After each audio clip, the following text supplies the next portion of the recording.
Miss Flanagan, you are the first woman in America to receive the Guggenheim Foundation scholarship. Is that correct? Yes, that is correct. And you went to study abroad for, 12, 14 months to study the theater. I did. What date was that? That was in 1926 and 1927. You spent most of your time in what country? In Russia. In Russia.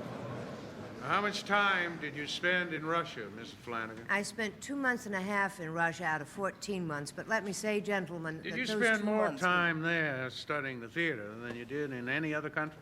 I did, because there are many more theaters in Russia than there are in any other country. Did you or did you not make the statement that the theater in Russia is more vital and important? Yes, I did find that. What is it about the Russian theater that makes it more vital and important than the theaters of the continent and the theaters of the United States? I would be glad to answer that, but before I do, I would like to say that I have maintained consistently that federal theater is American theater. American theater founded on American principles, which has nothing to do with the Russian theater. I know, but you're not answering the question, Mrs. Did you make Flanagan. later trips to Russia to study the theater? I went to Russia in 1931. Did you attend the Olympiad there? I did. Was this at the time of the Fifth Red Internationale of labor unions that you attended?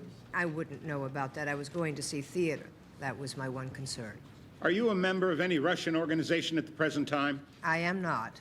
Have you been a member of any Russian organization? I have not. Flanagan, how many people do you figure you had as audience in the United States for these plays? The recorded figure, Congressman Dies, was something like 25 million people. In other words, you have reached approximately 25% of our population with your plays. Something like that, yes. Now, you wrote for Theater Arts Monthly November 1931, did you not? Yes, I did. I quote this from that same article. Start dramatic groups in unions, in fraternal organizations, in social clubs, in company unions, in YMCAs.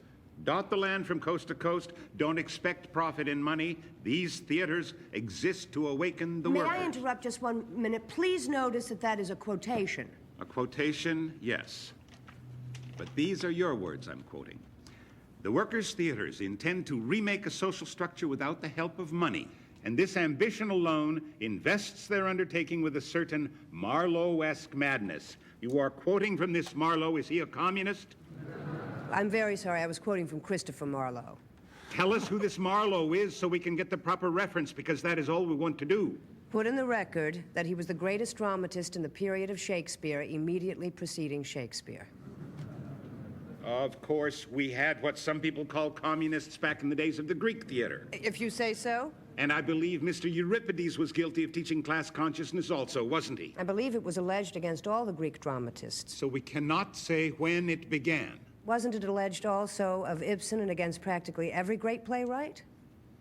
I think so. You established the precedent of exhibiting a play that champions the cause of public ownership of utilities. You said that you thought that was proper and you thought that you had a right to do that. I think so. And now if the same play proved that the public ownership of railroads was a good thing, well, you would do it too, would you not? Absolutely. And the test is it a good play? And if someone came with a play showing that the public ownership of all the lands in the United States, and it was a good play, well, you would do that too, would Well, you not? that is a very clever move on your part to maneuver me into a certain position. I do not pretend to any cleverness. No, I would not. We would stop at that, because that would be recommending the overthrow of the United States government. And I do not want that, gentlemen, whatever some of the previous witnesses have intimated. In other words, you would favor doing it by degrees, but not all at once. Isn't that right?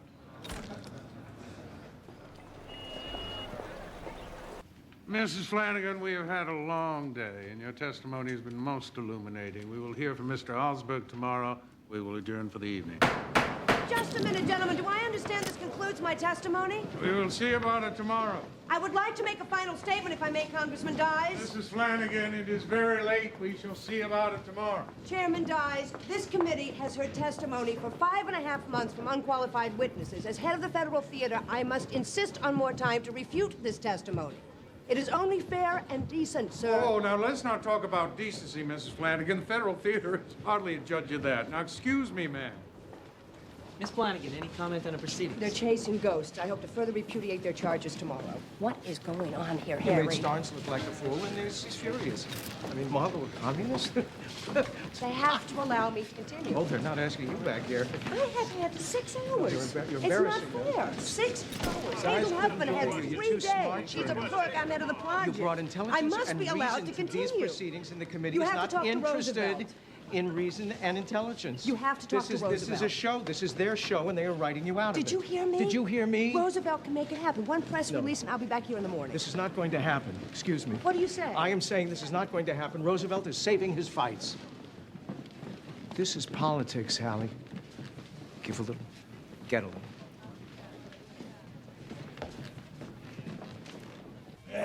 Should I be looking for a job? We've got another year if we fight. You know, I can understand the Puritans, I can understand the politics, but I guess I don't understand the passion of it, the intense anger. It's not just anger, it's fear. Fear? Mr. O'Hara, have you ever heard of Michael Grunwald? What, was he a communist? No. Mr. DeRohan?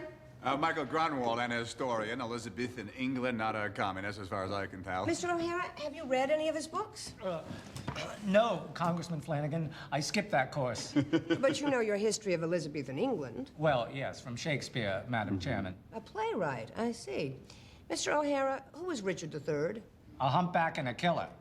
Mr. DeRohan, what is Michael Grunwald's opinion of Richard III? Michael Grunwald would say that Richard III was a great ruler and much maligned. And yet the Shakespeare has written a play which is still performed while Mr. Grunwald's books gather dust. Would you consider that unfair, Mr. DeRohan? Why, yes, I would say that this Mr. Shakespeare should be investigated. And if all else fails, we can remove his words. Burn them. We're not painting pretty pictures with our plays. It must scare the hell out of them. Well, the plays are written. They're here forever. Whew, I hope they are. Federal theater is going to end, but theater's going to be better off. We've launched a ship. A grand and glorious ship.